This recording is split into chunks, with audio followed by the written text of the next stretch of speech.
Alright guys, TacticalRab back again today. Hope you're all doing well and enjoying your day so far. On a major day in the Call of Duty world yesterday, arguably the most storied organisation in Call of Duty esports history, Team Envy, has been retired from esports going forward. It's now all OpTic, lots to talk about there, but also Shotzzy confirming that OpTic Tectus will not be making any changes going forwards, as Illy's return might well be on the cards very soon indeed. Very much intrigued to your thoughts in the comment section below. Hit the like button if you enjoy, subscribe if you're new as always, I would greatly appreciate it. Really up to the channel, thank you very much indeed for doing that one. Firstly, let's just talk about this OpTic Envy stuff, right? Because of course we saw the merger that went down last year during the off-season. OpTic Envy kind of combines, and it seemed only a matter of time really until Envy as a brand disappeared, right? Because Envy effectively are the ownership group here. It's Hastra and the money men behind Envy that own the whole thing, but they're going to brand everything now as OpTic, which of course makes sense. It's been a slow transition, right? Of course Dallas Empire disappeared and became OpTic Texas. The Valorant team, for example, formerly Envy, has become OpTic. I'm pretty sure the same thing has happened here with the Rocket League team and many other things as well that Envy were involved in. And yeah, effectively they've sunset their esports brand and officially become OpTic Gaming. So there's lots to talk about here, right? Obviously, like, it's a sad day really as a Call of Duty fan, just because Envy and OpTic, what a great rivalry they had over the years. And Envy Gaming, like Team Envy, as one of the most legendary organizations in COD history, the organization that still made the most grand finals in Call of Duty World Championship history, is now no longer a thing, as it's kind of described here, right? People are kind of talking about Hex in this one, but of course Hastro agrees, I guess, with Hex that this is a good idea to do, and they probably saw this coming from a mile away, to be honest, just because when they're they're officially business partners now, they want to choose the branding that makes the most sense for the entire entity, and the ownership, of course, is kind of out of the question. So as he says, when we merged our companies together, we had this thought of taking both of our brands and doing things with them and continuing to do the same thing that we've always done and growing them, but I had in the back of my mind there was a potential to sunset Envy and invest all our resources into OpTic. Basically what we're going to do is take the Envy brand out of esports right now. So kind of a sad state of affairs, but understandable, and of course expected to happen at the end of the day. The question is, to me, I'm really hoping that there's some sort of contract in place or clause or whatever, such that, let's say Hex down the line wants to either own OpTic as an entity again by himself, or wants to kind of partner up with another organization, because of course he did it with, NRG, now left NRG, now wants to do it with Envy and has done that obviously right here and made that happen. Like, given all these organizations dying along the way, like, I'm hoping that he can't just, jump ship effectively with OpTic and leave Envy with nothing. I doubt that's the case. I'm sure, he maybe doesn't plan to do that anyway, right? But down the line, I'm just hoping that there's something in place here such that, the Envy organization doesn't just die for no good reason if more OpTic organizational drama happens down the line, which you wouldn't necessarily rule out given the way these last few years have been. People were joking about this as well, right? The fact that OpTic have come through, gutted Infinite, destroyed the Huntsman, even though the Huntsman situation wasn't necessarily their fault in the first place. Then the Empire dies, now Envy dies as well. So, OpTic are just coming for blood, I suppose. All the organizations are falling around them, but it's expected to see. But it's just kind of, sad really how things have gone the last few years in a way, just because, time moves on, I suppose. But as Scarlett Johnson points out, also known as 4Play, this is kind of the original team, I guess, they had back in their, COD 4 days on Game Battles, the winter 2008 season on Game Battles. That's honestly just crazy stuff to think that far back. So, yeah, all started as Envious, obviously, which is kind of what they used to be called, and it kind of became Envy as Clayster's no more Envy. Pretty much every player you can think of in Call of Duty has played for Envy at one point or another, Clayster being one of them, even Scump being one of them as well for 2 weeks back in the Ghost days when he wanted to leave OpTic, and then he came back 2 weeks later. Even as a Tapters, Envy's such a legendary team. I remember growing up playing COD 4 GBs, always wanting to play for Envy or Fear, two organizations back in the day. So, so storied, been around so long, and now it's no longer a thing anymore. And as Hastro says, to all professional players who called Envy home in the past, thank you, cherish all the memories, take good care of them in my mind. We have so many trophies in this office because of you and all this type of stuff as well. So I thought it was kind of nice. But interesting from Crone, right? After 15 years in esports, Envy have officially announced they're retiring the brand and are going to be optical across the board. The logo is just so cool. The whole Dallas Empire thing as well. It was really sad that had to go as well. Who's the first player you think of, actually? Good question, because there's so many that come to mind. Jacob is probably number one for me, to be honest, just because, what he's done for that organization, the amount of time he was there. For some reason, even Nameless comes to mind quite a lot for some reason on this one. And, guys like Rambo as well. I think Rambo would certainly be up there in my list also. Even aBeZy, definitely deserving of note, kind of that entire Black Ops 3 team with Sasha, Jacob, aBeZy, and John. As Sasha said, my guy aBeZy, that's who he thinks of. I just wanted to look at this as well, actually, just kind of back in the day, just scrolling through all the players that have played for Envy since its inception, making sure you guys can kind of see what's going on here. But this is back in the COD 4 days. You got the likes of Stainville, Proofy, of course, in the team. Nature even played for them briefly back in the Black Ops 1 days,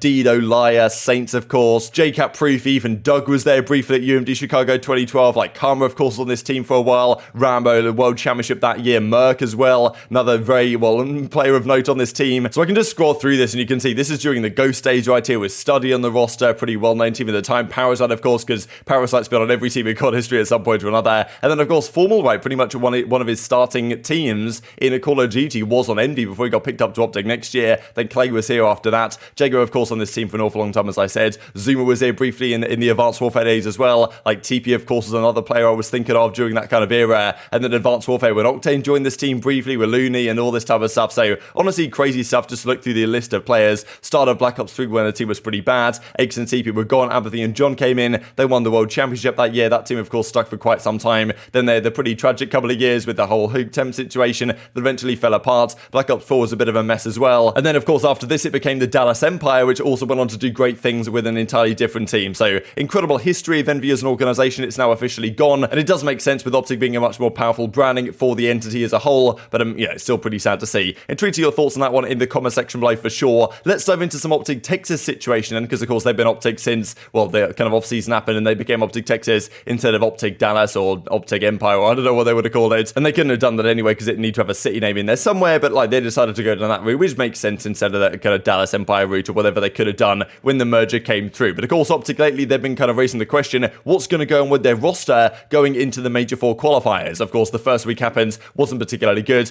Illy, they thought he was going to be back. He wasn't in the end. Prolute steps in last minute, and that they had a pretty bad week. 0-2 doesn't set them up particularly well, given that arguably those two games were some of their easiest of the next ones they play. They do play Paris next up, though, so that should be a relatively comfortable victory, but who knows? Paris say they're coming for blood this time around. But Shotzzy was revealing on stream last night their plans for the roster going forwards, saying that yes, there's no plans right now to make any changes. They're definitely not making any moves. No one at the likes of Clayster, Temp, or whatever, Scrappy, the players we talked about that could come in place of Prolute if they're not confident that this team with Prolute can actually win anything, which I'm still not sure that they are. But it seems like Shotzzy's pretty confident actually that Illy will be making a return, right? He says that, look, why do we get anyone new if Illy can come back? And therefore they're not making any changes.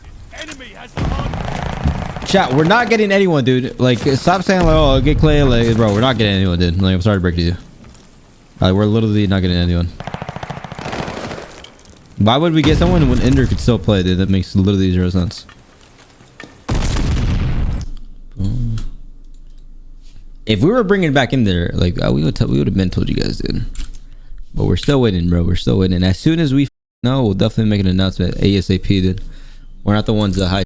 Unless it was the merge, we had to hide that, obviously, for like contract reasons. But like stuff like this, like team decisions and stuff like that, we can't obviously just like hold it in. So with Illy kind of teasing yesterday, or the day before yesterday, that it's possible that he can make a return soon. He even actually pinned this tweet as well, which maybe implies that he's pretty confident that he can return. Of course, look, if he says he can return, he absolutely has to be 100% guaranteed sure that he can return for the rest of the season, because if he has to step in for, let's say, the second week or third week or just the major four, and then eventually like can't play again for World Championship or whatever, like it completely, like it's already messed them up enough, right? It's going to mess them up massively again if Illy comes back and then can't actually play. And people have been doing all the research right into the quarter zone shots. Will the positive effects that he might be experiencing right now actually last into the Major 4 or the World Championship, or like, you know, what's going to happen there, right? It's a bit of a big question. Let's say he can play now and he's okay, but like maybe for the World Championship it's a different story and the pain starts to come back. Who knows? Like it's a messy situation. I think that the safe route is to say, look, Illy, take the rest of the season off. We'll just work with it without you, just to make sure we don't injure this thing further, and of course have any further issues down the line. They're seemingly hopeful, as is Shotzzy, and probably pretty confident. Of course, he knows more than we do that they can actually make a run here. But still, I'm not sure Shotzzy's logic is exactly particularly sound, because he's like, okay, because Illy could come back, and probably in his opinion maybe will come back, then we don't need to bring anyone else in instead of Prolute. But kind of reading between the lines there, it sounds like to me they're not particularly confident in this squad with Prolute, but they are with Illy, right? They think they can win with Illy, but they don't really think they can with Prolute, is kind of what I would perceive that as. And if that is the case, then what's the percentage chance that Illy returns? Let's say it's a 50% chance he comes back for the rest of the year, so you've got a 50% chance of having a team you're confident in winning, but you've got a 50% chance with a team that you don't have any confidence in winning, or, you know, limited confidence in. Therefore, like, you know, let's say different organizations might take a different route here. And I can understand OpTic being like, okay, look, Prolute, he's maybe the best substitute we can get for this role. We're just going to stick with him. But there are options out there. You could talk to Paris about getting Temp. You could talk to New York about loaning out Clay. You could, I don't know, talk to Toronto about Scrappy. Who knows? There might be some loan arrangement that these teams could come to if they don't think that Prolute is the best substitute option that they can have on their team. Yes, you might buy a guy like Temp or loan him out for a couple of months months or so, and then Illy returns, and you don't need Temp, and he's sitting on the bench anyway. But at least if Illy can't return, then maybe you have what you might perceive as a more powerful option, right? So there's different ways to do this, of course, from a business point of view. Does that make sense? But at the same time, from my point of view, it's like, I'm not really that confident that Illy's going to return for the rest of this year. And even if you are, then still there is a chance that he can't, and therefore you might want to take a better chance, or a chance on another player. And I think other organizations might pull the trigger on something like that. But obviously, you're kind of saying, look, Prolute's our guy, we're going to stick with him for the rest of the year, or hopefully Illy can return, right? Which is, of course, their plan. But if he can't, like, I do wonder what the kind of internal mentality of the team is, especially if they have a really bad run here in these qualifiers. They're like, well, look, we've said we're not going to make a change, we're going to stick with it as it is. We're hoping Illy can return at any point that he can. But still, this team might struggle to have success in that situation, right? So intrigued to your thoughts on that one for sure. Like, of course, like, people have talked about Donny Temp. As I say, it would be kind of sad in a way if they,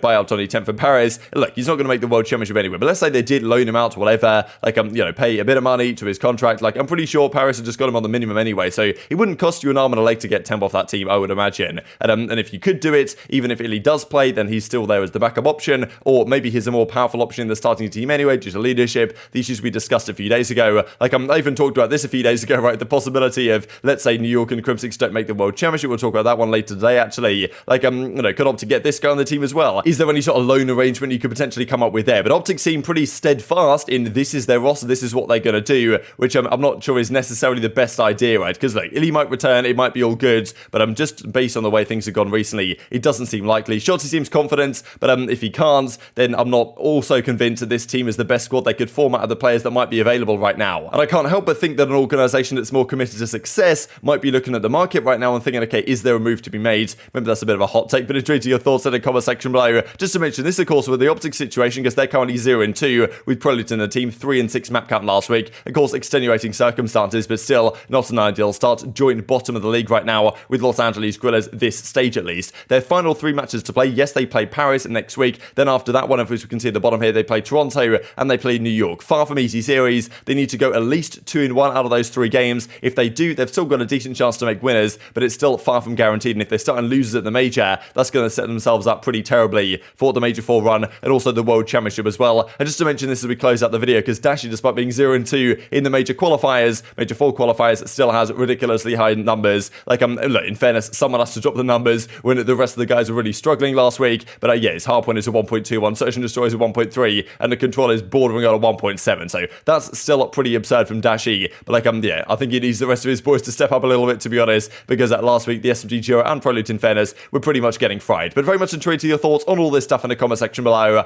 Hope you guys enjoyed the video. If you did enjoy it, hit on the like button, tells the YouTube god this is a good video, and just like you should see it as well, and help grow the competitive Call of Duty community. Thank you for watching as always, take care of yourselves, and I'll see you next time.